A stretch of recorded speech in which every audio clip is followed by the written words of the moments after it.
Hormati Bapak Ibu Guru Pendidik dan tenaga pendidikan SMA Negeri 1 Susokan, marilah kita panjatkan puji syukur kehadirat Allah Subhanahu wa Ta'ala.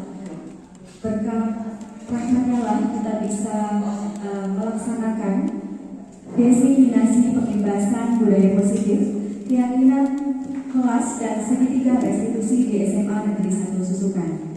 Salawat serta salam tercurah limpahkan kepada Nabi besar kita Nabi Muhammad SAW, kepada sahabat, keluarga, dan semoga syafaatnya sampailah kepada kita para pengikutnya hingga yaumul akhir. Amin amin. Baiklah hadirin yang berbahagia, izinkan saya selaku pembawa acara membacakan susunan acara kita pada hari ini. Adapun susunan acara pada hari ini yaitu yang pertama pembukaan, yang kedua sambutan, yang ketiga pemaparan materi modul 1.4, yang terakhir penutup. Baiklah Bapak Ibu, mari kita buka acara ini dengan bersama-sama membaca basmalah. Bismillahirrahmanirrahim. Terima kasih. Acara yang kedua yaitu sambutan yang akan disampaikan oleh Kepala Sekolah SMA Negeri 1 Susukan kepada yang terhormat Bunda Yeni Nuriani SPD MPDI. Disilakan.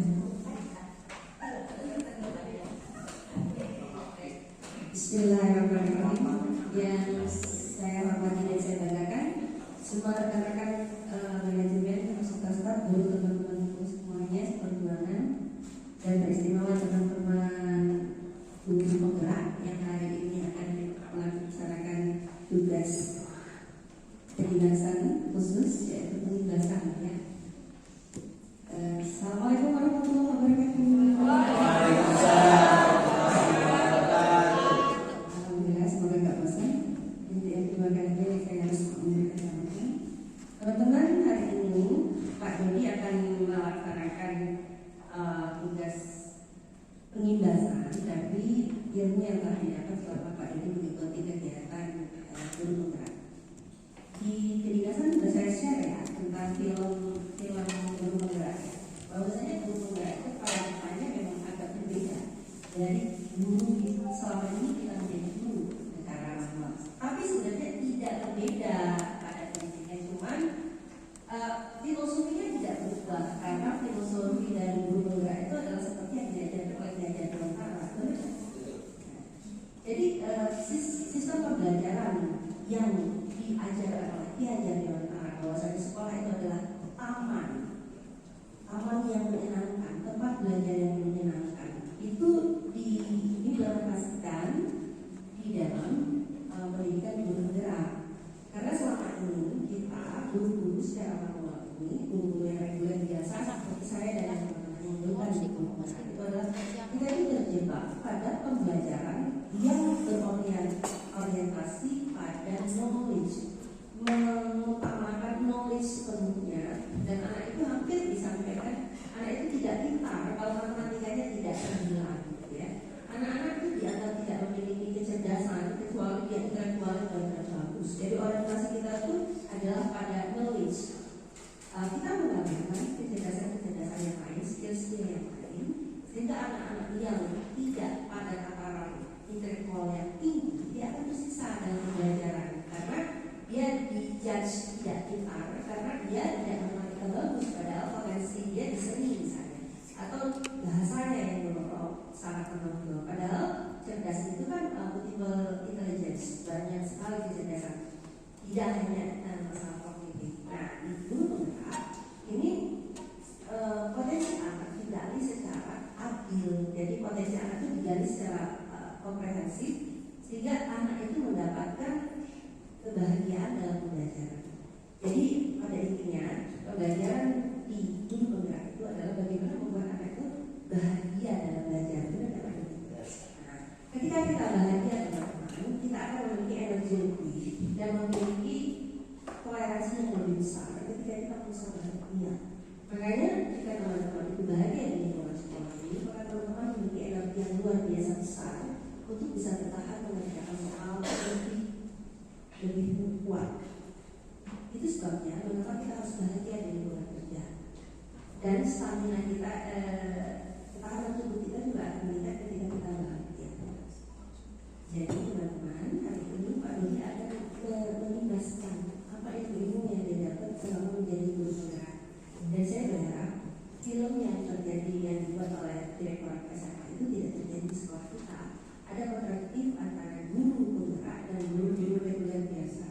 yang merasa mereka tidak sejalan.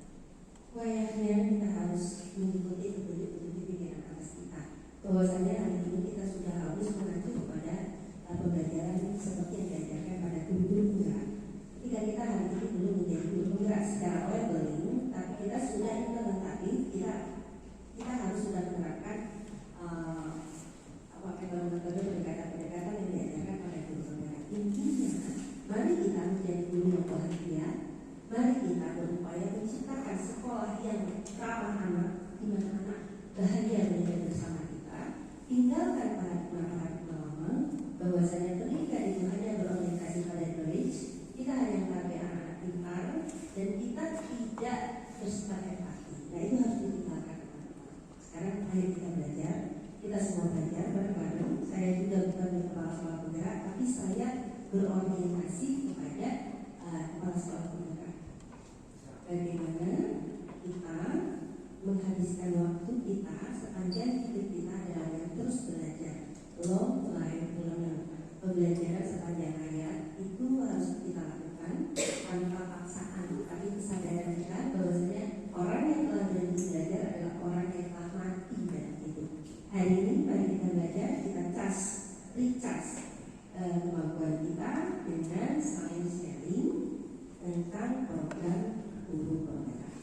Baik, Pak Dodi, dengan izin Allah kita support Pak Dodi untuk melaksanakan organisasi pengindasan program guru penggerak. Semoga Allah memberikan kekuatan, kemudahan pelajaran kepada kita semua, dan semoga Allah berikan ini sebagai amal jariah kita, karena kita kalau berilmu, kita anggap kegiatan kita hari ini dalam rangka kalau berilmu, semoga Allah berikan kami rahmatnya, hidayahnya, dan ridhonya untuk kita semua. Bismillahirrahmanirrahim. Mari kita buka dengan bersama-sama membaca basmalah. Demikian dari tadi. Assalamualaikum warahmatullahi wabarakatuh. Budaya ini di mana orang hebat adalah orang yang bisa menghebatkan orang lain. Saya termotivasi sekali di sini, ya. Sebelum saya berlanjut ke sana, mari belajar bersama, berkolaborasi, saling mendukung demi mewujudkan disiplin positif di sekolah tercinta ini. Baik, saya sebelum melanjutkan kepada materi, ada sebuah pantun buat kita semua. Mohon rekan-rekan bisa memahaminya. Lari-lari di pasar pagi, pulangnya membawa mangga suku pasar. Pagi-pagi kumpul kita di sini dalam rangka pengimbasan. Terima kasih, ya. Oke, yang selanjutnya ada hadiah buat kita semua. Saya nanti akan bertanya kepada rekan-rekan siapa kita. Jawabannya guru hebat. Ketika saya menjawab pertanyaan lagi, guru hebat Indonesia maju. Bisa ya? Oke, kita coba. Siapa kita? Guru hebat. Guru hebat Indonesia maju. Terima kasih. Tepuk tangan buat kita semua, ya. Baik, rekan-rekan guru hebat semua. Di sini sesuai yang disampaikan oleh Bunda Yeni tadi dalam pembukaan, jelas sekali yang latar belakangi kita adalah tujuan pendidikan itu adalah menuntun segala kodrat anak-anak agar mereka dapat mencapai keselamatan dan kebahagiaan yang setinggi-tingginya, baik sebagai manusia maupun anggota masyarakat. Ini Ki Haji Adamantara yang menyampaikan, di mana kita tugasnya menuntun. Dulu kita hanya berpatokan kepada teori tabular bahwa anak itu adalah seperti kertas putih yang kita lukis ingin seperti apa.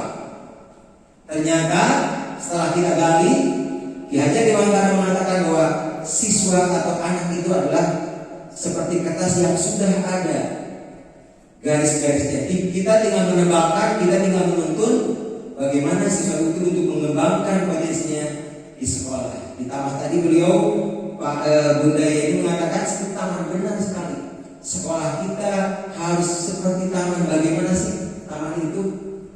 Terlihat bunga-bunga, ada orang cantik, orang yang kumpul di sana semua, orang pintar, dan Sehingga sekolah ini sangat menyenangkan sekali. Berikutnya, murid tidak suka dengan peraturan karena selama ini jika mereka melakukan pelanggaran maka akan mendapatkan hukuman dan cenderung akan mempermalukan dirinya. Itu yang kita harus hindari. Apa yang disebut oleh Bunda tadi betul-betul beliau sudah menjadi kepala sekolah penggerak, di mana harus menjauhkan dari kekerasan. Kita akan lanjutkan berikutnya.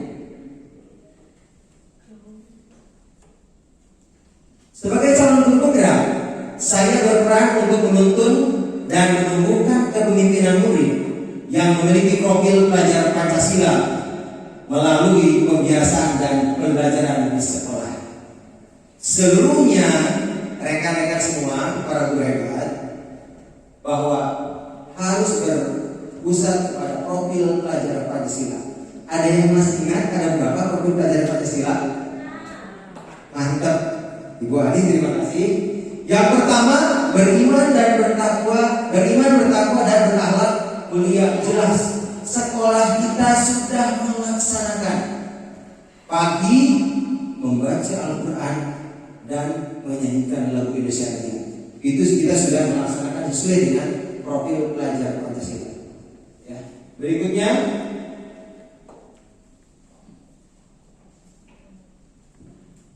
tujuan aksi nyata yang akan saya lakukan ada dua. Yang pertama, menciptakan murid yang merdeka, disiplin diri yang kuat. Yang kedua, menumbuhkan budaya positif di sekolah dengan meyakini nilai-nilai kebajikan. Nanti kita akan bahas bersama. Berikutnya, pemahaman budaya positif di sekolah. Satu, perubahan paradigma baru. Artinya perubahan paradigma belajar yang akan kita nanti lakukan. Yang kedua, disiplin positif. Yang ketiga, kebutuhan dasar manusia. Yang keempat, motivasi perilaku manusia. Yang kelima, posisi kontrol restitusi. Yang keenam, keyakinan kelas. Yang ketujuh, segitiga restitusi. Mari kita lanjutkan, lihat di sini.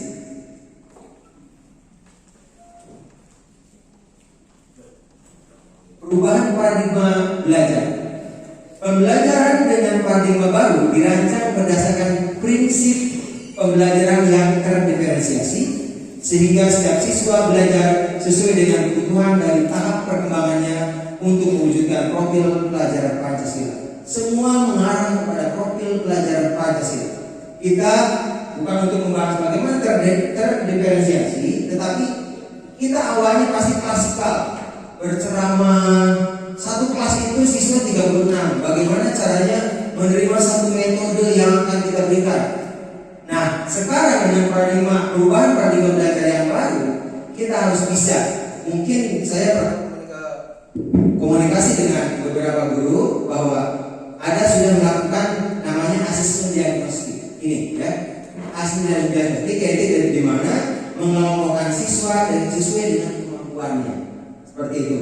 Nah, di sini diterapkan setelah kita mendapatkan data dari siswa yang tadi sesuai dengan asesmen diagnostik tersebut, maka metode pembelajaran untuk menyampaikan pembelajaran kita harus disesuaikan dengan kemampuan dari siswa itu sendiri. Ya.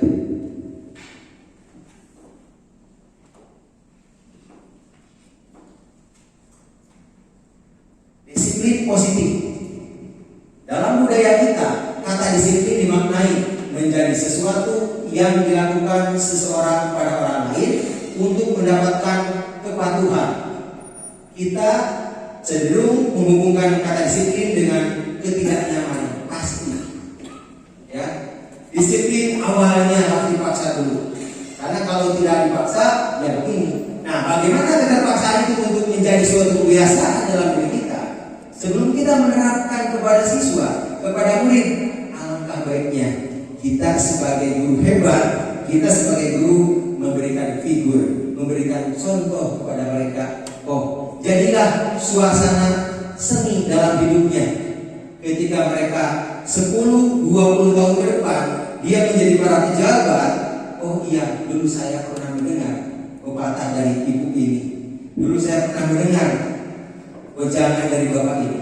Sehingga pendidik, tujuan kita adalah menciptakan anak-anak yang memiliki disiplin diri, sehingga mereka bisa berperilaku dengan mengacu pada nilai-nilai kebajikan universal dan memiliki motivasi intrinsik bukan ekstrinsik. Yang kita sekarang tanamkan adalah motivasi intrinsik. Bagaimana untuk menyadarkan siswa memahami apa yang dia lakukan dalam kehidupan keseharian, terutama dalam lingkungan sekolah, timbul karena kesadarannya, bukan karena faktor yang disuruh. Nanti kita bahas selanjutnya.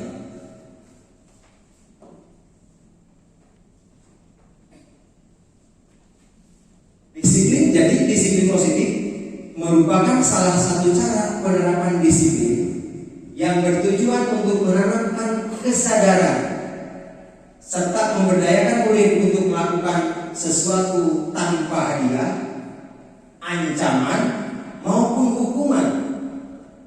Mereka akan tetap berperilaku baik dan berlandaskan nilai-nilai kebajikan. Nilai-nilai kebajikan ini nanti dari mana? Dari kesepakatan kita dengan siswa, dengan seluruh warga. Kita buat, kita ciptakan di kelas, sehingga tidak ada kata-kata hukuman nanti selanjutnya.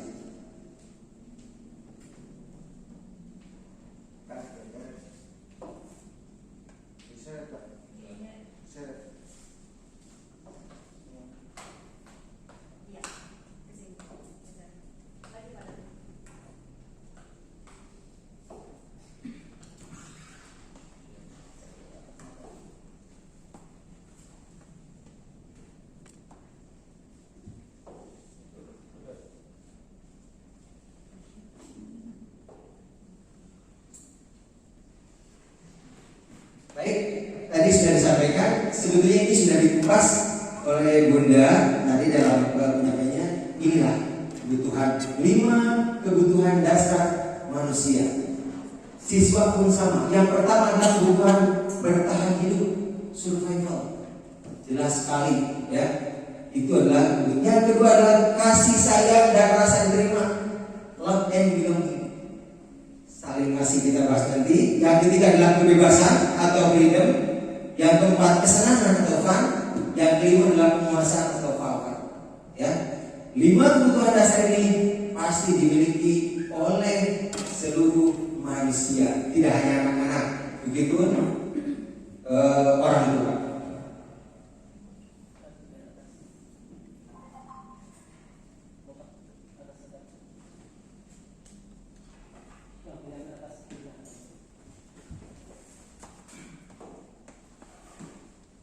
Baik, kebutuhan yang pertama adalah kebutuhan hidup atau bertahan hidup. Kebutuhan bertahan hidup atau survival adalah kebutuhan yang bersifat fisiologis untuk bertahan hidup, misalnya kesehatan, rumah, dan makanan. Kebutuhan biologis sebagai bagian dari proses produksi termasuk kebutuhan untuk tetap bertahan hidup. Komponen psikologis pada kebutuhan ini meliputi kebutuhan akan bersama, akan perasaan. Pasti Bapak Ibu mengalami ketika jam pertama masuk, anak baru datang, assalamualaikum, atau Pak, dari mana nak? Habis sarapan. Nah, hal ini terjadi karena itu adalah kebutuhannya. Wah, bagaimana kewajiban kita? Bagaimana memahamkan kepada mereka untuk bisa memanage waktu sarapan. Tidak bisa dipungkiri apa yang harus dibimbing terhadap siswa tersebut. Tidak boleh saat ini untuk diberikan hukuman, kamu terlambat A dan B dan C. Nanti kita ada bagaimana untuk posisi kontrol. Yang berikutnya,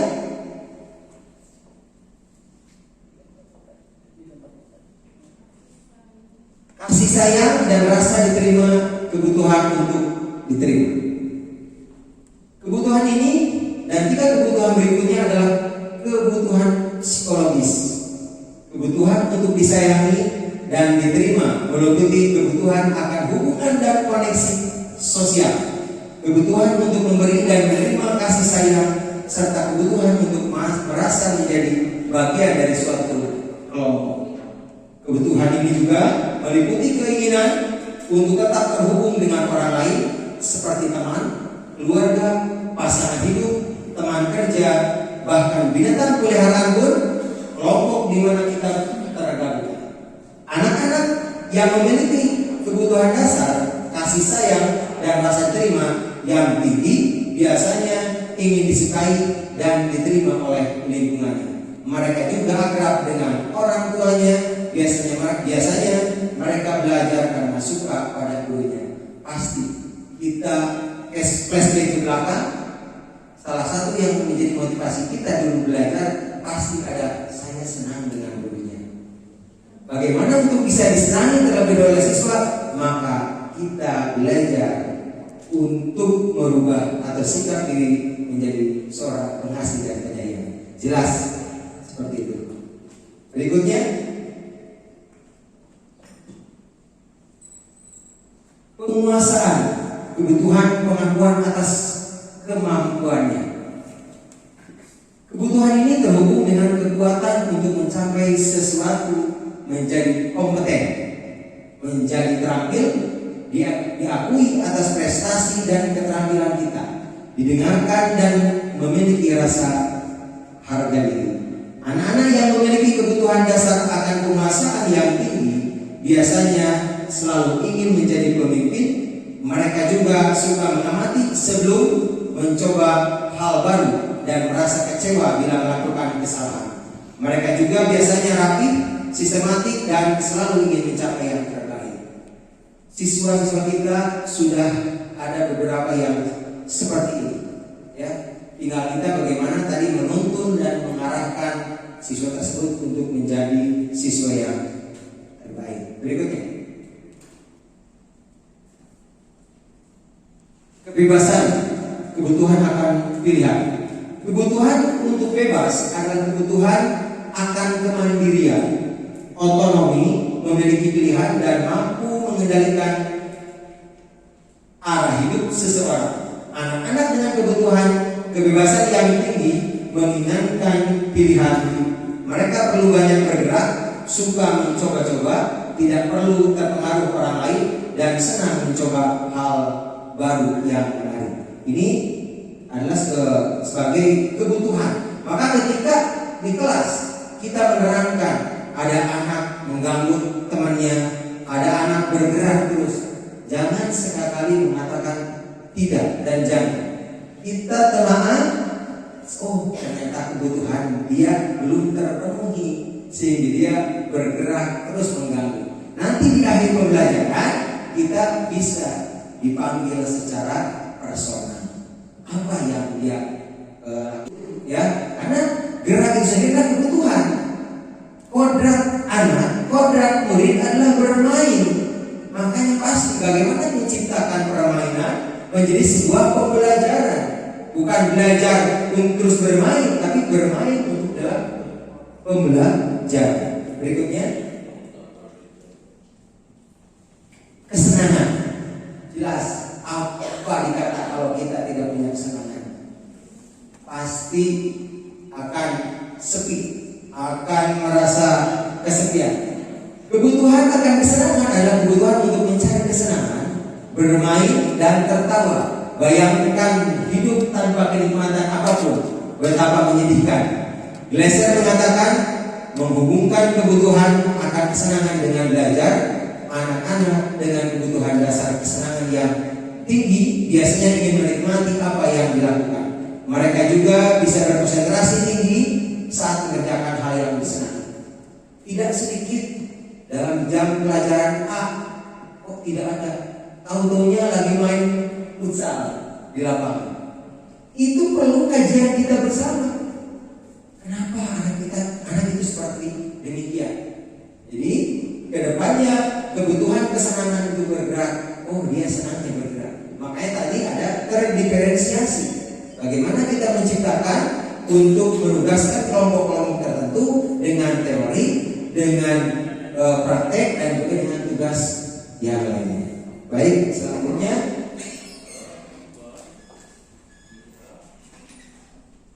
motivasi perilaku manusia. Motivasi merupakan dorongan yang yang timbul pada diri seseorang secara sadar atau tidak sadar untuk melakukan sesuatu tindakan dengan tujuan tertentu. Pasti Bapak Ibu sering memberikan wejangan, memberikan bimbingan kepada siswa, pada kawan untuk memotivasi. Nah inilah di sini ada 3 daripada fungsi motivasi terhadap siswa. 1. Menghindari ketidaknyamanan dan hukuman. Murid melakukan disiplin diri karena ia takut dihukum. Ini merupakan motivasi ekstrinsik. Jadi motivasi dorongan dari luar, faktor dari luar. Yang kedua, mendapatkan imbalan atau penghargaan dari orang lain. Murid melakukan disiplin diri karena ingin mendapatkan imbalan. Ini merupakan motivasi ekstrinsik yang kedua. Dan yang ketiga, menghargai nilai-nilai kebajikan diri sendiri. Murid melakukan disiplin diri karena sadar akan nilai kebajikan dirinya. Ini merupakan motivasi intrinsik. Ini yang akan kita bahas, bagaimana memunculkan, bagaimana menanamkan, menguatkan pada siswa agar perilaku manusia atau motivasi perilaku manusia timbul karena motivasi intrinsik.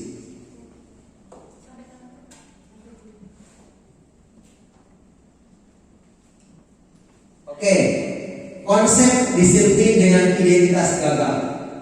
Artinya di sini ada yang tadi dikatakan dalam motivasi perilaku, hukuman dengan penghargaan. Ini dikatakan konsep disiplin yang gagal. Artinya kita dengan hukum pasti menyakitkan, pasti anak itu sakit hati, pasti anak itu kecewa, tidak nyaman di kelas. Kenapa? Anak itu sering melanggar dan dihukum, ternyata dia malah lebih parah. Sering tidak masuk, sering ketika pelajaran A adanya di warung, pelajaran B tapi ada di kelas. Ini menjadi PR kita bersama, bagaimana mencari mencari solusi siswa seperti itu. Murid merasa takut, jelas takut dihukum, dipaksa oleh kita untuk mau. Bayangkan yang namanya memaksa seperti apa? Mungkin Bapak Ibu berhebat sudah memahami. Berikutnya, murid menyembunyikan kesalahannya. Pasti karena takutnya itu dia akan melakukan pembohongan. Mengaku A, harusnya A, mengaku B. Karena takut dihukum. Yang berikutnya, murid menjadi rendah diri. Karena tadi sering dihukum di depan kelas, sering dipanggil di depan umum. Akhirnya murid jadi rendah diri. Ini yang harus kita hindari. Berikutnya, konsep disiplin dengan identitas gagal yang kedua adalah penghargaan. Padahal menurut kita ini sudah sangat bagus, tetapi dengan penghargaan tidak efektif. Tidak efektif seperti apa? Ketika kita tidak memberikan penghargaan kepada siswa, maka itu akan tergantungan. Maka siswa tidak akan kreatif lagi, maka siswa tidak akan melakukan inovasi kembali, merusak hubungan atau sifat diri. Jelas ketika kawannya mendapatkan penghargaan, siswa tidak sempat. Kawan saya mendapat seperti itu, dia saya kok tidak. Nah ini, ya. Berikutnya mematikan kreativitas. Jelas ketika mendapatkan dia penghargaan, dia berkreatif. Tapi kalau tidak, dia terus saya sudah begini aja, cukup zona nyaman aja kata siswa tersebut. Nah di sini yang kurang tepatnya. Menghukum dengan sistem ranking. Nah ini pun sama, ya, bersaing. Padahal kita sudah merasa paling memberikan penghargaan terhadap anak, sebuah kado atau hadiah buku, itu sudah bagus sekali, ya. Tetapi di sini menurut teori atau motivasi tentang budaya positif ini kurang baik atau gagal. Selanjutnya merampas hak menghargai dirinya. Jelas sekali di sini. Berikutnya, konsep disiplin dengan identitas sukses. Nah ini yang akan kita kembangkan, bagaimana dengan menerapkan konsekuensi dan restitusi. Ini juga tadi sudah Bunda jelaskan. Bagaimana kita menguatkan terhadap siswa sehingga siswa termotivasi dirinya. Perlu monitoring berkelanjutan ini dengan konsekuensi. Stimulus respon jelas, ketika kita menyampaikan pasti siswa merespon. Murid menghormati peraturan, kehilangan waktu untuk merenungi kesalahan. Dengan adanya konsekuensi ini, kita lakukan bersama-sama membuatnya. Murid dan guru. Bahkan nanti bisa ditembuskan kepada orang tua, sehingga ketika murid tersebut melakukan sebuah konsekuensi, tidak ada pengaduan lainnya. Berikutnya, restitusi. Murid bertanggung jawab untuk perilakunya. Kedua, fokus pada pemecahan masalah jangka panjang. Murid menghormati dirinya dan orang lain. Kontrol, dirinya memegang kontrol. Murid bersemangat memperbaiki kesalahan. Kita jelaskan berikutnya. Restitusi. Konsep disiplin dengan pendekatan restitusi adalah sebuah cara menanamkan disiplin positif pada murid. Tadi sudah disampaikan pengertian restitusi sekarang. Restitusi adalah proses menciptakan kondisi bagi murid untuk memperbaiki kesalahan mereka sehingga mereka bisa kembali pada kelompok mereka dengan karakter yang lebih kuat.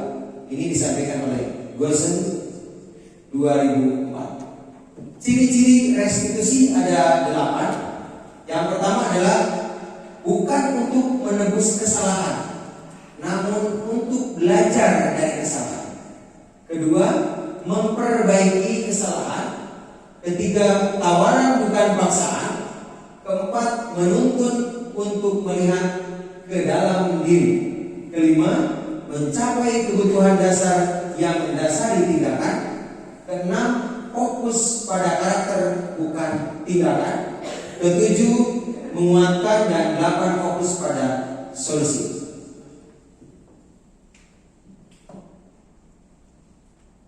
Yang pertama tadi restitusi yang pertama adalah bukan untuk menebus kesalahan, namun untuk belajar dari kesalahan. Ketika murid berbuat salah, guru tidak mengarahkan untuk menebus kesalahannya dengan membayar sejumlah uang, memperbaiki kerugian yang timbul, atau sekedar minta maaf.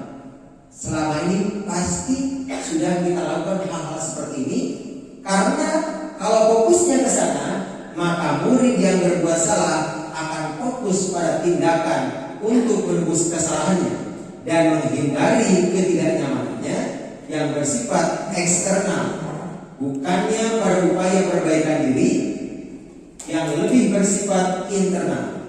Biasanya setelah menebus kesalahan, orang yang berbuat salah akan merasa sudah selesai dengan situasi itu, sehingga merasa lega dan seolah-olah kesalahan tidak pernah terjadi.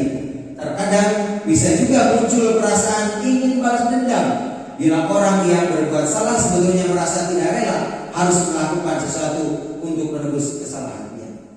Ini mungkin Bapak Ibu guru hebat sudah pernah mengalami ketika menghukum tadi ya, memberikan panitia terhadap siswa. Di belakang sana ada surat kaleng dari siswa. Karena apa? Untuk melampiaskan ketidaksukaannya terhadap apa yang dia terima saat perlakuan dari gurunya. Maka di sini kita harus mencoba merubah hal tersebut.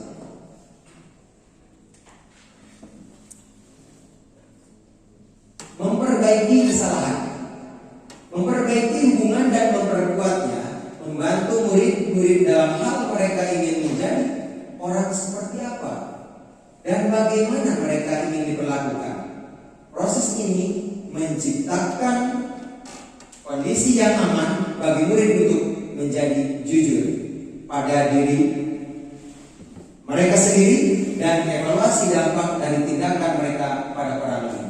Ketika proses pemulihan dan evaluasi diri telah selesai, mereka bisa mulai berpikir tentang apa yang bisa dilakukan untuk menebus kesalahan mereka pada orang yang menjadi korban. Ini adalah nanti bisa membalas. Seandainya dia dipukul oleh kawannya, pasti mengatakan, Dia dipukul saling. Nah itu ada istilahnya pembahasan. Di sini bukan untuk mencari kesalahan, ya. Nanti kita bahas di materi berikutnya. Tawaran bukan paksaan. Guru berusaha untuk menciptakan kondisi yang membuat murid bersedia menyelesaikan masalah dan berbuat lebih baik lagi dengan berkata, tidak apa-apa kok, berbuat salah itu manusiawi. Semua orang pasti pernah berbuat salah. Selanjutnya, apa yang akan kamu lakukan untuk memperbaiki kesalahan? Itu kata-kata yang akan membuat siswa untuk menaik, untuk mempercaya diri, sehingga dia mau bercerita dan mau untuk berinisiatif melakukan perubahan terhadap dirinya. Bukan diponis kamu salah, begini. Itu akan membuat psikologi siswa down.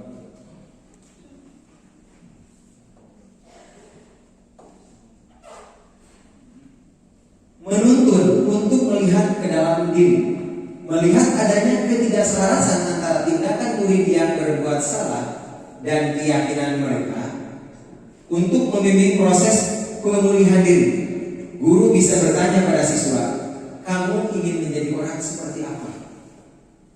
Apa yang kamu percaya tentang bagaimana orang harus memperlakukan orang lain? Bagaimana kamu mau diperlakukan ketika kamu berbuat salah? Ketika murid sudah dibimbing untuk mengeksplorasikan orang seperti apa yang mereka inginkan, guru bisa mulai bertanya tentang kejadiannya. Seberapa sering hal ini terjadi? Apa yang ia lakukan? Ia berada di mana? Murid tidak akan membohongi pada guru. Menuntut untuk melihat ke dalam diri tadi tidak membuat siswa merasa bersalah.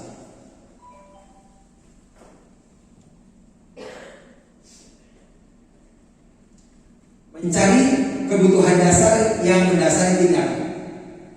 Untuk membantu murid mengenal kebutuhan dasarnya, guru bisa meminta mereka mengenali perasaan mereka. Perasaan sedih dan kesepian menunjukkan adanya kebutuhan cinta dan kasih sayang yang tidak terpenuhi. Perasaan dipaksa atau terlalu banyak beban menunjukkan kurangnya kebutuhan akan kebebasan. Perasaan takut akan kelelahan, kelaparan menunjukkan pada kita kalau kita merasa tidak aman. Perasaan bosan menunjukkan kurang terpenuhinya kebutuhan akan kesenangan. Jelas ini adalah merupakan kebutuhan dasar manusia, bahwa kebebasan, kesenangan itu harus kita penuhi, tapi dengan cara dan metode yang lebih baik. Oke, siapa kita? Guru hebat. Guru hebat Indonesia maju. Terima kasih. Itu sih, fokus pada karakter bukan tindakan. Murid akan menyadari dia sedang menjadi orang seperti apa. Yang itu adalah menunjukkan fokus pada penguatan karakter. Ketika guru membimbing murid untuk penguatan karakter, guru akan mengatakan, ibu atau bapak tidak perlu mempermasalahkan apa yang kamu lakukan hari ini, tetapi mari kita bicara tentang apa yang akan kamu lakukan besok. Kamu bisa saja minta maaf, tapi orang akan lebih suka mendengar apa yang akan kamu lakukan dengan lebih baik lagi. Ini terhadap perilaku siswa ke depan yang akan berubah.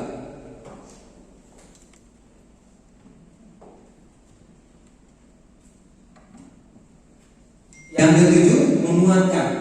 Bisakah momen ketika murid melakukan kesalahan menjadi sebuah momen yang baik? Jawabannya tentu bisa. Asalkan ia bisa belajar dari kesalahannya itu. Apa maksud dari kalimat kita bisa lebih kuat setelah kita belajar dari kesalahan? Lebih kuat di sini maksudnya bukan menekan perasaan kita dalam-dalam. Kuat di sini artinya menyadari apa yang bisa murid ubah dan murid benar-benar mengubahnya. Guru bisa bertanya, apa yang dapat kamu ubah dari dirimu sendiri? Bagaimana kamu akan berubahnya? Itu pertanyaan-pertanyaan yang ketika siswa melakukan sebuah pelanggaran.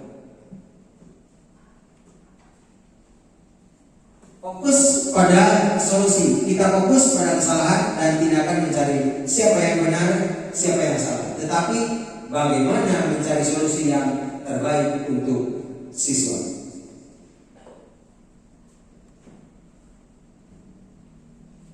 Di sini ada contoh kasus siswa yang sering kesiangan. Ada satu dengan hukuman, satu guru menghukum siswa tersebut dengan lari lapangan basket atau menghormat ke tiang bendera selama 10 menit. Di sini guru menjadi marah dan siswa merasa takut dengan hukuman. Dengan konsekuensi, guru memberikan konsekuensi untuk membersihkan halaman atau lapangan selama 1 jam pelajaran. Di sini guru tegas dan siswa menghormati peraturan. Dengan restitusi, guru menanyakan keyakinan kelas atau dirinya dan membantu siswa menyelesaikan masalahnya. Guru terbuka, aware tadi, dan siswa menghormati dirinya dan orang lain. Nanti kita ada contoh kasus melalui video biar kawan-kawan lebih memahami. Ini posisi kontrol restitusi. Yang pertama, dari 5 item ini mungkin Bapak Ibu guru hebat sudah melakukan posisi nomor berapa? Sebagai teman. Apalagi?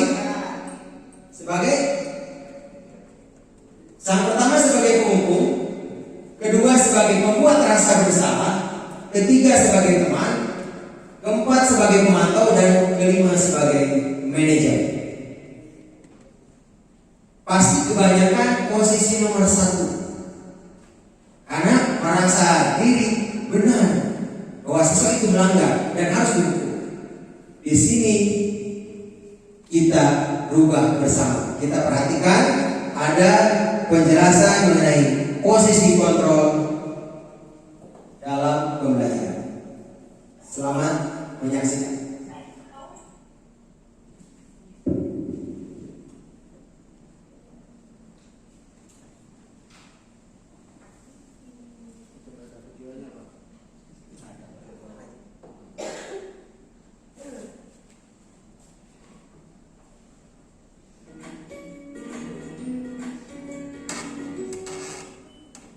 Salam bahagia Ibu dan Bapak Guru hebat dalam penerapan disiplin. Adalah 5 posisi kontrol.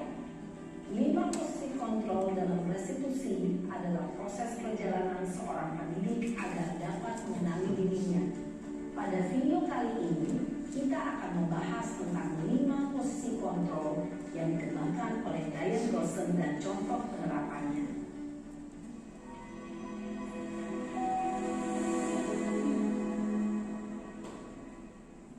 5 posisi kontrol itu adalah 1. Posisi penghukum, 2. Posisi pembuat merasa bersalah, 3.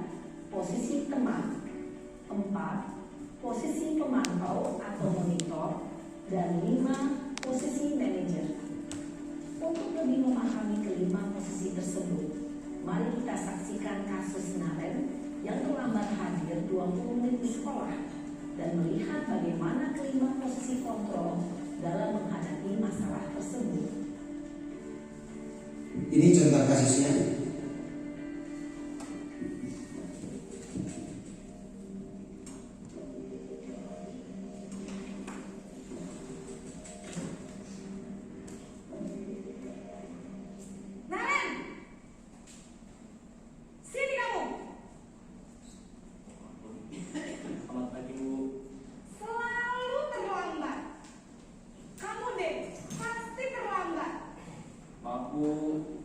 Saya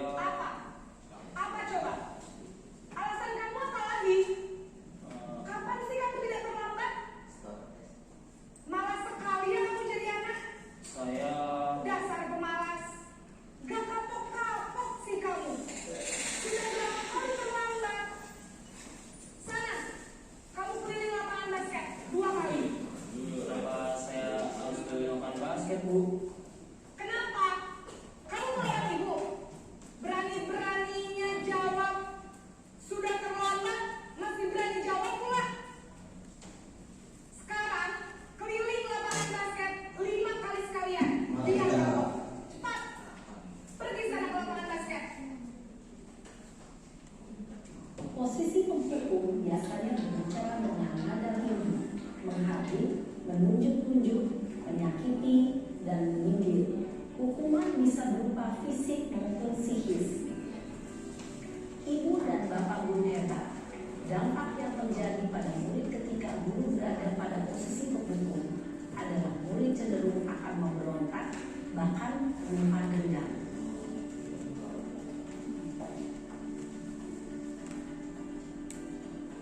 Yang kedua, pembuat merasa bersalah.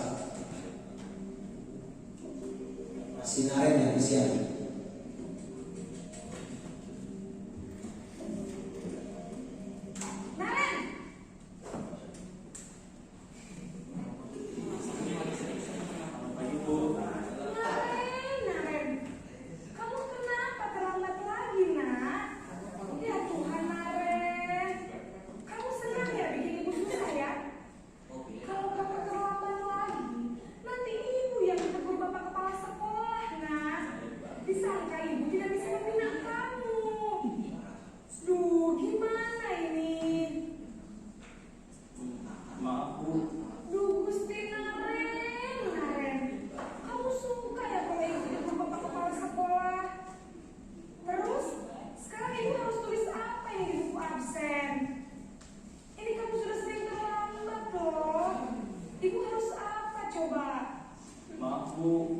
Maaf sekali.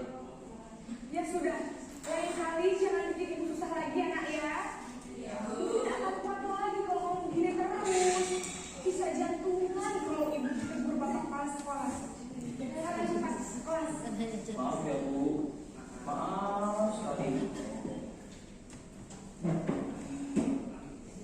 Posisi pembuat rasa bersalah berbicara dengan nada tenang, cenderung lembut. Namun kata-kata yang diutarakan membuat murid merasa menjadi orang yang gagal, memandang buruk dirinya sendiri, merasa tidak berharga, dan tidak sanggup membahagiakan orang lain. Ketika guru mengambil posisi pembuat rasa bersalah, murid akan menganggap dirinya yang bersalah dan ia akan menyimpan emosi negatif tersebut di dalam dirinya. Sebagai teman, Lala sering ya. Lagi bisa.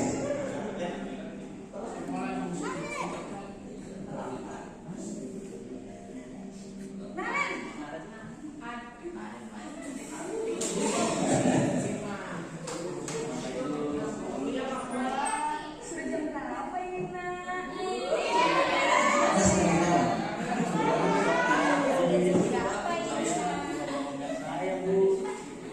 Kamu mau menyalahkan ibu kamu. Kamu bukannya anak yang larinya paling kencang. Kok terlambat sih? Iya Bu, saya memang terlambat bangun tadi. Jadi yang bisa lari kencang tetap gak kekejar Bu. Ya sudah sana. Nanti lain kali larinya lebih kencang lagi ya. Biar gak terlambat lagi. Bikin seneng ibu. Demi ibu. Bisa kan? Bisa lah Bu. Ya sudah sana masuk kelas. Ibu beresin urusan absen kamu. Kamu ini ada-ada saja. Dalam posisi teman, guru berbicara dengan nada suara ramah, akrab, cenderung bersedang untuk menjaga suasana tetap santai. Murid akan merasa senang, aman, dan akrab dengan guru. Identitas yang tercipta adalah identitas sukses atau berhasil. Namun, perlu diingat, karena ini masih dorongan eksternal, maka ada faktor ketergantungan dari murid kepada orang tertentu. Di sini, guru absennya, sehingga di lain waktu, murid bisa berperilaku baik, namun hanya kepada orang-orang tertentu saja.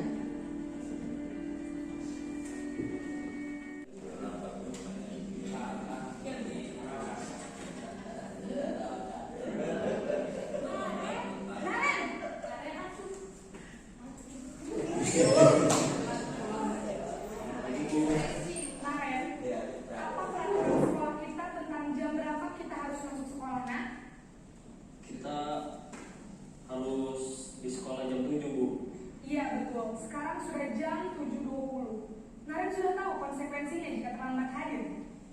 malam nih saya harus tinggal kelas pas jam istirahat selama 20 menit. Ya benar, konsekuensinya demikian.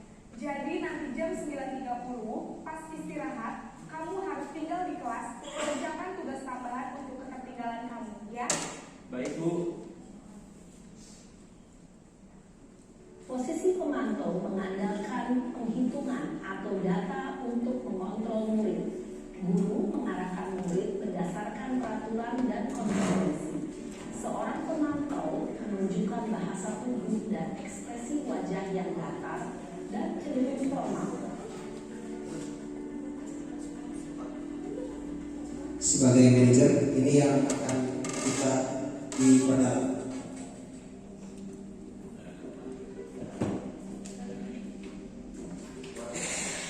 Masih Naren ya kesiangan. Naren!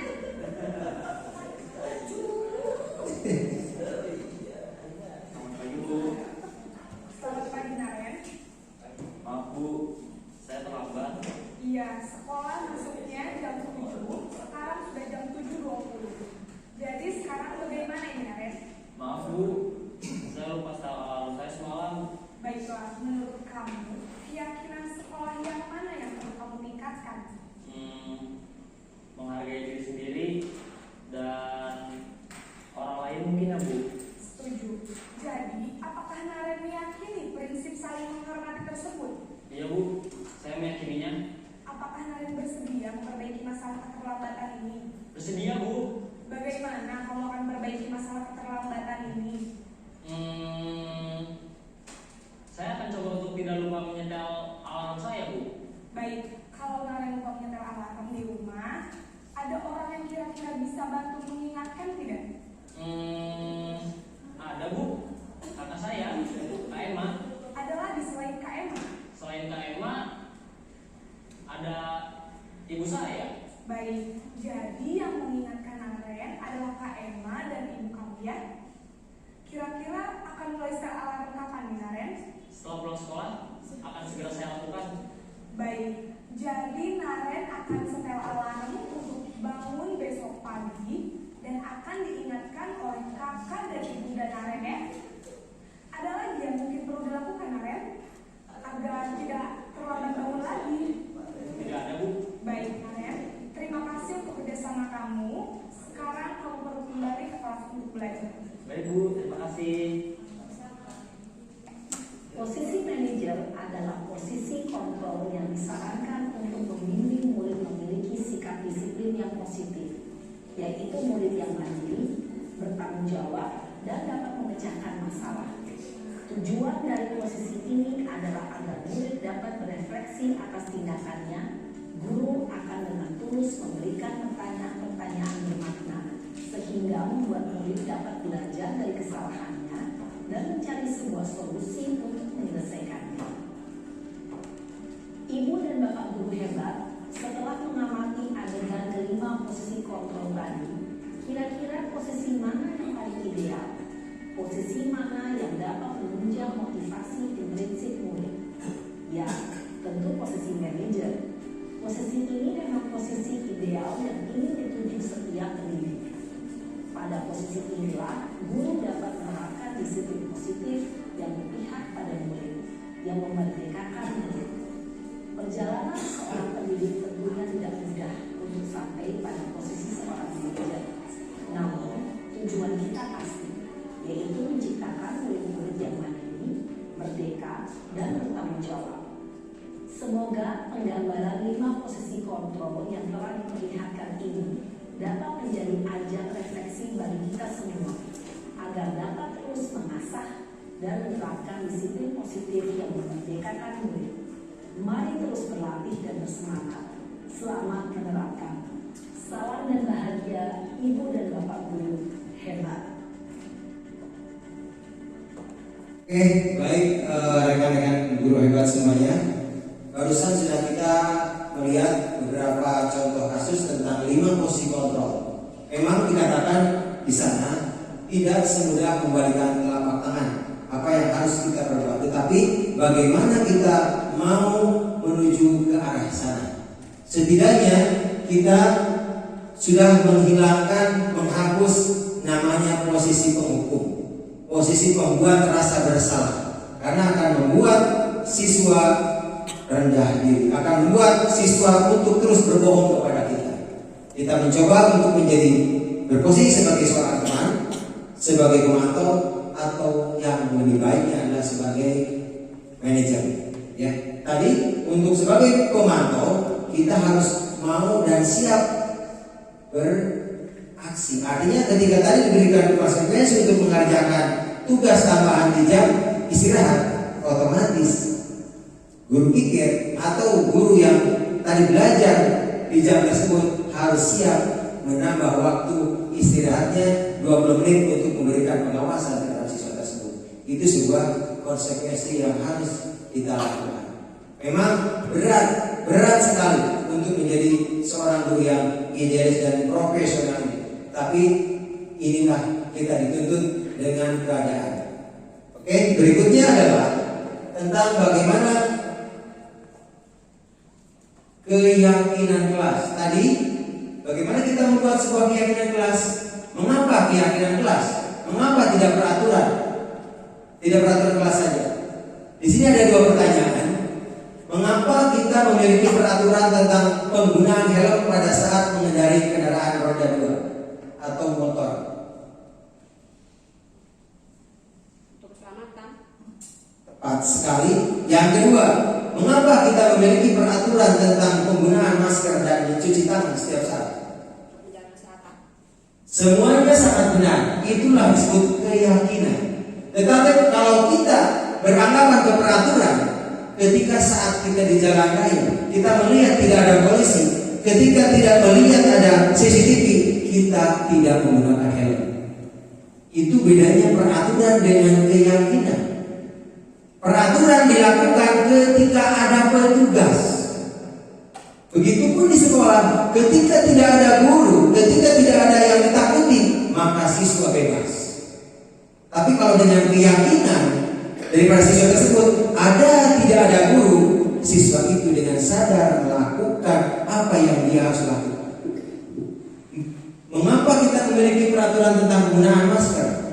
Hanya ketika ada pelang di sana, area wajib menggunakan masker. Hanya di situ. Ketika itu ya bebas. Apalagi dengan kata coronanya sudah tidak ada. Itu hal seperti itu. Tetapi kalau kita punya keyakinan untuk kesehatan, jelas kita pasti akan menggunakannya. Maka di sini kita bagaimana cara membuat keyakinan kelas, maka lanjut ke materi berikutnya. Bagaimana pembentukan keyakinan kelas? Di sini ada 6 aspek. Yang pertama lebih abstrak dari peraturan. Yang kedua berupa pernyataan universal. Ketiga dibuat dalam bentuk positif. Keempat sedikit saja agar mudah dimengerti. Kelima sesuai dengan kondisi kelas dan sekolah agar mudah diterapkan. Keenam semua warga kelas atau sekolah dilibatkan saat membuat. Jadi semuanya harus dilibatkan untuk tadi sebuah konsekuensi. Ini contoh-contoh yang sudah dibuat. Contoh membuat keyakinan kelas.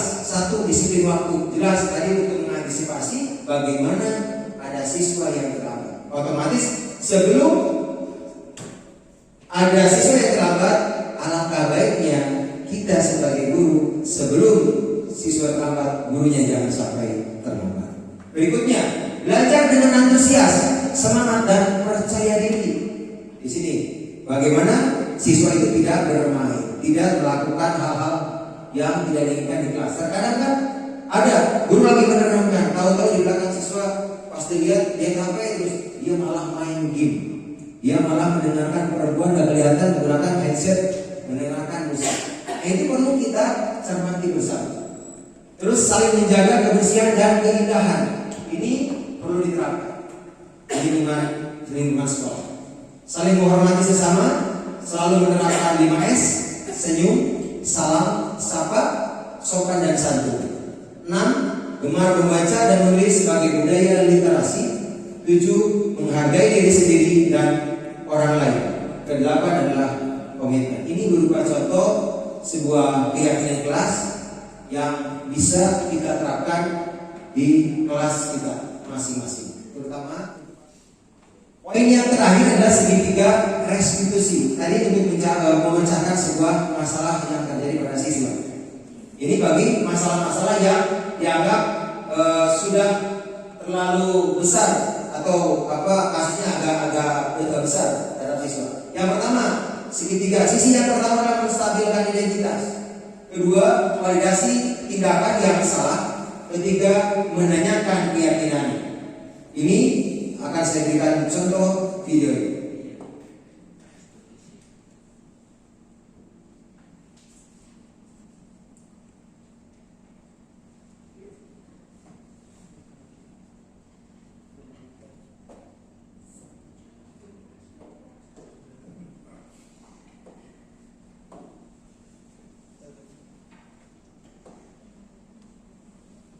Penerapan segitiga restitusi.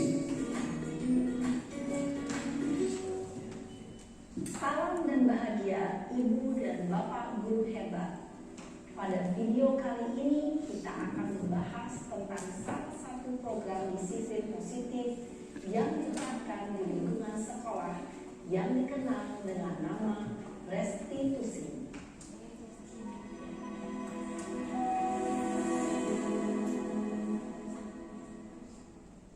Restitusi dikembangkan oleh pakar pendidikan Diane Gosson berlandaskan pada teori kontrol Dr. William Glasser. Segitiga restitusi adalah suatu proses dialog yang dijalankan oleh guru atau orang tua agar dapat menghasilkan murid yang mandiri dan bertanggung jawab. Pada saat guru di posisi manajer, aspek yang dikembangkan pada murid adalah motivasi intrinsik, sehingga penanaman nilai-nilai kebajikan dapat tumbuh dan berkembang menjadi suatu kebiasaan positif yang akhirnya menguntungkan pemimpin. Proses dialog ini terdiri dari 3 langkah yang digambarkan pada ketiga sisi pada segitiga restitusi. Sisi pertama adalah menstabilkan identitas. Sisi yang kedua adalah validasi tindakan yang salah. Dan sisi yang ketiga adalah menanyakan keyakinan. Ibu dan Bapak Guru, berikut ini akan menunjukkan bagaimana seorang guru berada dalam posisi manajer menggunakan penerapan segitiga restitusi. Ini contoh kasusnya.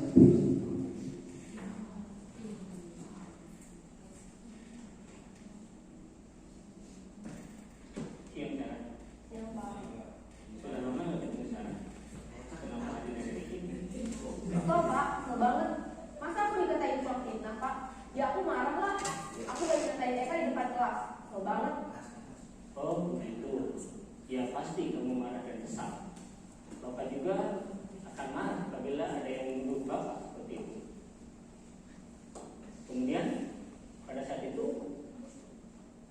Oke, sebentar. Tadi jelas kata-katanya mengatakan, oh menguatkan, oh jelas, Bapak pun akan marah ketika saya dikatakan seperti itu. Jadi tidak menyalahkan siswa terlebih dahulu, tapi menguatkan dengan apa yang siswa lakukan, sehingga dia tidak down. Ya, tidak down. Bagaimana untuk menggali supaya menyadarkan diri tanpa ada faktor ekstrinsi. Dia akan menyadari, oh iya benar. Ketika Bapak berposisi sebagai Anda, Bapak pun sama. Seperti itu kata-katanya. Oke lanjut. kamu mau melakukan apa? Ya saya langsung ngatain Eka lah Pak. Kesel banget. Saya bentak-bentak dia depan teman-teman lain. Oh begitu. Pasti kamu melakukan seperti itu karena suatu alasan tertentu kan? Iyalah, masa saya diam saja Pak? Ya saya bela diri lah. Masa saya dituduh tukang fitnah? Ya wajar lah. Mempertahankan harga diri itu sesuatu yang penting buat kamu. Untung kamu tidak bertindak lebih gegabah lagi. Hanya membentak-bentak. Iya Pak. Oke, tadi dikatakan oleh gurunya tersebut.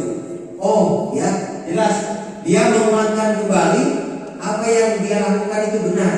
Artinya untuk mencari di posisi yang keadaan salah membenarkan, sehingga nanti akan muncul apa yang harus siswa itu lakukan bukan dicari solusi oleh guru. Ya, oh kamu harus begini, bukan. Tapi bagaimana mencari solusi oleh siswa itu sendiri, sehingga motivasi yang bisa dapat motivasi dari diri, dari secara intrinsik itu sendiri. Lanjutkan. Untung saya masih bersabar dan hanya membentak saja. Sudah gemes padahal, saya pasti bela diri lah. Ya pasti ya. Tapi kamu memilih untuk tetap bertahan dan bersabar. Kamu memilih untuk tidak berbuat lebih parah lagi. Nah, Malam suara siswa jelas saja tinggi. kamu yang bentak-bentak EK di kelas, tindakan kamu itu kira-kira sesuai dengan keyakinan kelas Bertanya. atau prinsip kamu tidak? Enggak lah Pak, capek Pak jadi pengarah. Jadi keyakinan atau prinsip mana yang kurang sesuai dengan keinginan kamu? Ya, saya sebenarnya sangat menghargai orang lain. Mungkin saat itu saya menjadi emosi, jadi tidak menunjukkan sikap itu. Kamu meyakini tidak menghargai orang lain itu penting buat kamu? Yakin lah Pak. Iya, setuju. Kita harus saling menghargai. Namun ada juga keyakinan yang kita sepakati yang perlu kita jalankan apabila kita sedang marah, bukan? Ya, saya bisa lebih proaktif, mulai dengan diri sendiri. Saya bisa jadi lebih bersabar, mengambil waktu dan berpikir mau apa selanjutnya. Kira-kira kamu bersedia memperbaiki masalah ini tidak? Sedia Pak. Kalau kamu memperbaiki masalah ini, kamu akan menjadi orang seperti apa? Saya akan menjadi orang yang bertanggung jawab kali ya Pak. Dan nanti akan proaktif. Iya, menurut kamu bagaimana rasanya menjadi orang seperti itu? Ya nyaman lah, bangga bisa bersabar dan menahan diri. Baiklah kalau begitu. Yuk kita pikirkan bagaimana memperbaiki masalah ini.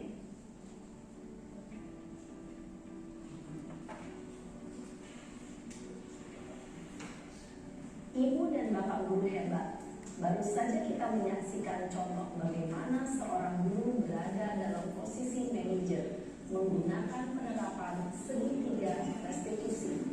Mari kita bahas satu persatu. Pada sisi pertama, menstabilkan identitas berdasarkan pada prinsip bahwa membuat kesalahan adalah bagian dari proses pembelajaran.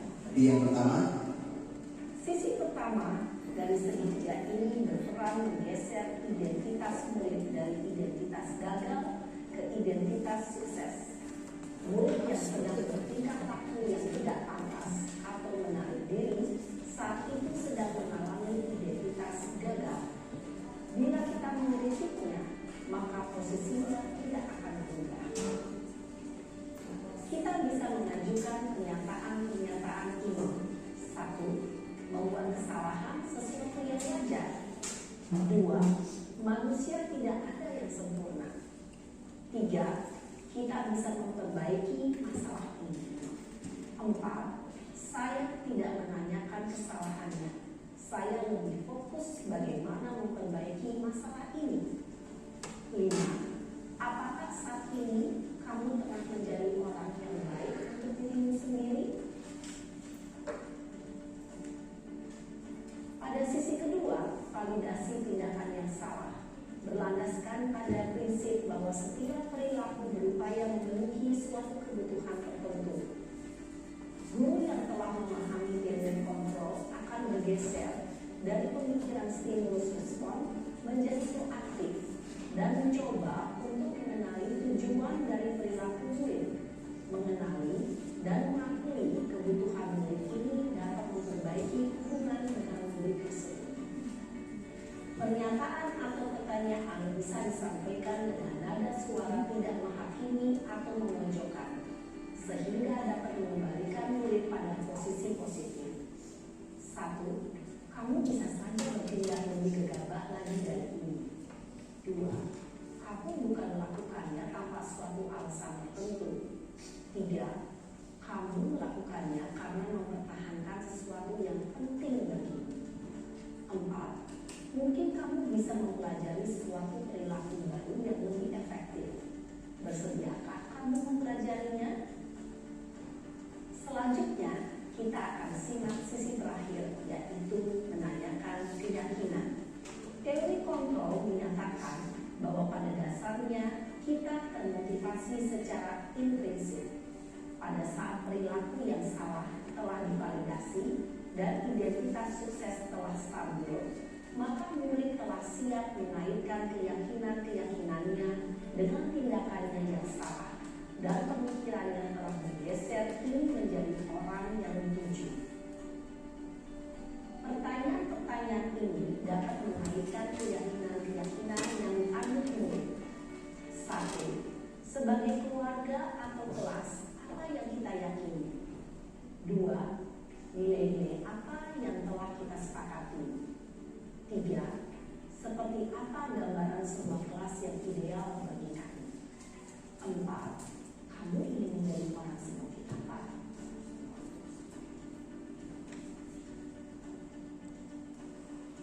Dalam menerapkan segitiga restitusi, perlu diperhatikan beberapa hal, yaitu 1. Perilaku yang salah perlu dikaitkan dengan nilai-nilai atau keyakinan yang telah disepakati atau dituju. 2. Kesediaan orang yang melakukan kesalahan untuk memperbaiki masalah. 3. Pemecahan masalah sebisa mungkin relevan atau memiliki hubungan dengan masalah yang ada. 4. Usaha. Perlu adanya suatu usaha perbaikan dari pihak yang berbuat kesalahan. 5. Waktu. Perlu didedikasikan waktu dari pihak yang berbuat kesalahan. Tanyakan kapan akan mulai diberlakukan usaha untuk memperbaiki masalah.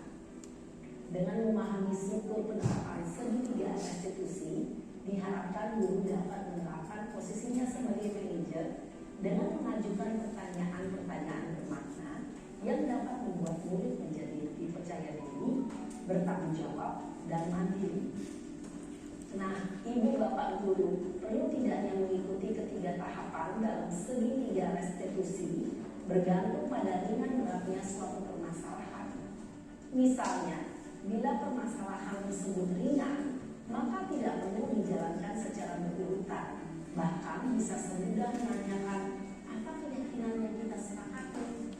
Dengan menjalankan segitiga restitusi, dengan mengajukan pertanyaan-pertanyaan bermakna, diharapkan murid menjadi lebih kuat secara pribadi, dapat membuka wawasan murid agar dapat menyelesaikan permasalahannya sendiri, semakin percaya diri, mandiri, dan merdeka.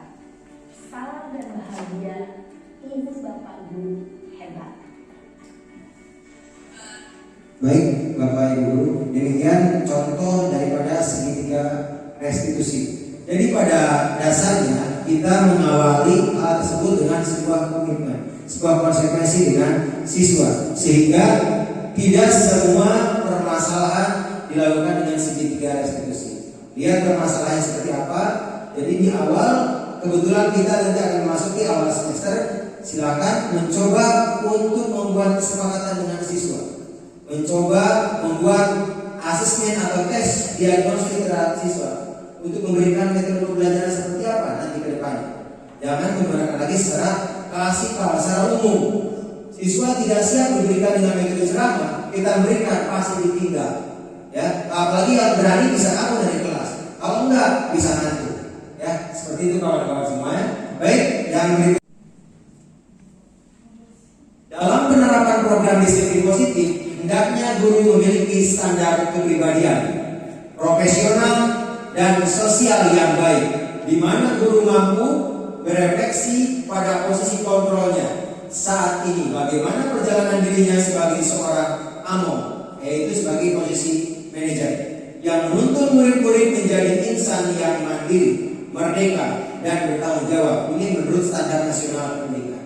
Jadi sekolah ini diibaratkan sebagai persemayan, ya, siswa sebagai benihnya, di mana benih itu ada jagung, ada cabai, ada padi.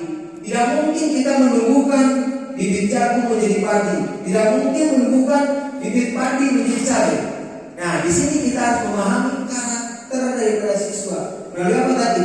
Tes diagnostik awal, maka keberhasilan pembelajaran akan tercapai. Sekali lagi, kita sebagai AMO atau sebagai posisi manager hanya menuntun, bukan untuk membentuk siswa seperti apa. tetap juga mengarah kepada profil pelajar Pancasila.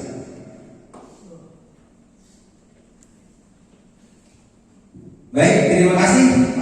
Salam sehat dan bahagia selalu. Guru hebat SPD 1 Sukan.